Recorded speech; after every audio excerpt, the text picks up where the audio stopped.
कसा काढला जातो ते आज आपण पाहणार आहोत. ठीक आहे. प्रथम तुम्हाला 1 आणि 2 हे दोन कॉलम त्या ठिकाणी दिलेले होते. ओके.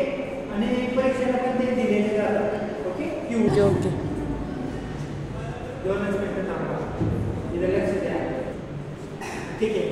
आपल्याला आता Q1 काढायचा आहे. ठीक आहे. परीक्षेला तुम्हाला हा 10 मार्कासाठी प्रश्न येऊ शकतो किंवा 5 मार्कासाठी आपण येऊ शकतो. स्टॅप 1 हा एक महत्त्वाचा पाठ त्या ठिकाणी आहे. त्याला चतुर्थ विचलन असंही त्या ठिकाणी म्हटलं जातं. याचं शतमानामध्ये रूपांतर केलं तर ते 25 शतमान असं त्या ठिकाणी आपल्याला पर्सेंटेज त्या ठिकाणी येत असतं. ओके. आता यामध्ये तुम्हाला 1 आणि 2 CI आणि F हे दोन कॉलम दिलेले असतात. त्यांच्या किमती त्या ठिकाणी दिलेल्या जातात.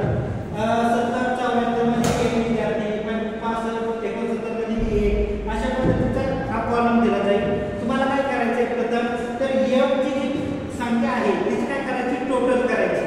ती टोटल केल्या असता 2 8 6 10 12 plus 6 plus 7 plus 4 plus 3 plus 1 plus 1 हिचे टोटल झाल्यानंतर ते टोटल आले 60.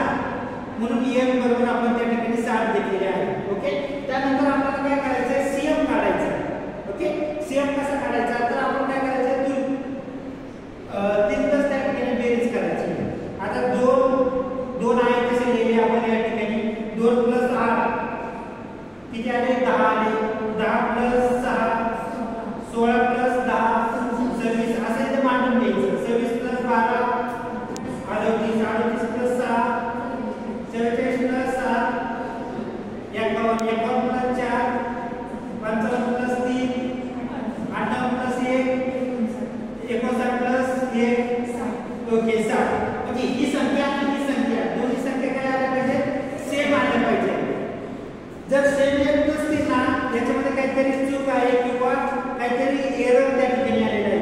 एकतर हे चुकीचं आहे हिची बेरीज चुकीची केलेली आहे तर हिची बेरीज चुकीची केलेली आहे.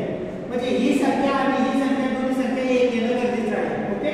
ठीक आहे. आता आपण आपल्याला Q1 काढायचं आहे. Q1 साठी हे सूत्र त्या ठिकाणी तयार केलेलं आहे. हे सूत्र Q1 साठी या सूत्राकडे लक्ष द्या. ओके. Q1 बरोबर L अधिक N छेद 4 भागिले वजा FB भागिले F गुणिले I. ओके. आता हे जे सूत्र आहे या सूत्राच्या आपल्याला किमती काढायच्या आहे. आपल्याकडे फक्त आता काय आहे कोणती किंमत आहे तिथं N ची किंमत आहे. N ची किंमत किती आहे 7. ओके. आता N च्या किमतीवरून आपल्याला वेगवेगळ्या लोअर प्राइस असेल फ्रिक्वेन्सी I FB ह्या किमती आपल्याला त्या ठिकाणी काढायच्या आहेत.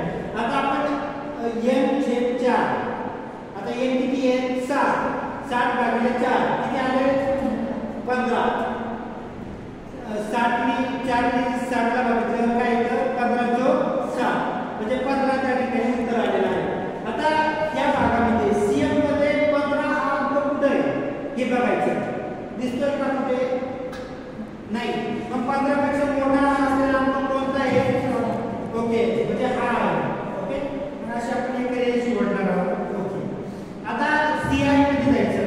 लोअर प्राइस किती इथं 30 आहे आणि 29 आहे. ओके. म्हणजे तो ऍक्च्युअल कशामध्ये आलेला आहे 29 आणि 30 याच्यामध्ये आलेला आहे. ओके. 16 म्हणून आपण M जो आहे तो 29.5 त्या ठिकाणी घेतलेला आहे. आलं लक्षात. ओके. आता याच्या पुढचा जो अंक आहे तो आपण फ्रिक्वेन्सी म्हणून त्या ठिकाणी घेणार आहोत. तो किती आहे त्या अंकाच्या शेजारचा वर पाहिला आपण किती आहे 6 म्हणून आपण त्या ठिकाणी फ्रिक्वेन्सी 6 घेतलेली आहे. ठीक आहे. I म्हणजे काय तर 20 आणि 24 याच्यामधलं जे अंतर आहे ते म्हणजे I किती आहे 5. I म्हणून आपण त्या ठिकाणी 5 घेतलेला आहे. आता FB म्हणजे काय FB काढायचं. FB म्हणजे काय याच्या खालची जी संख्या येईल ती FB असणार आहे. आलं लक्षात. ती किती आहे 10 म्हणजे FB बरोबर 10 घेतलं. आता या Q1 च्या अनुषंगाने जे काही सूत्र आहे त्याच्यामध्ये आपण या किमती सगळ्या टाकून घेतलेल्या आहेत. आलं लक्षात. आपल्याला सगळ्या किमती भेटल्या. आता त्याच्या किमती या ठिकाणी आपण टाकलेल्या आहेत.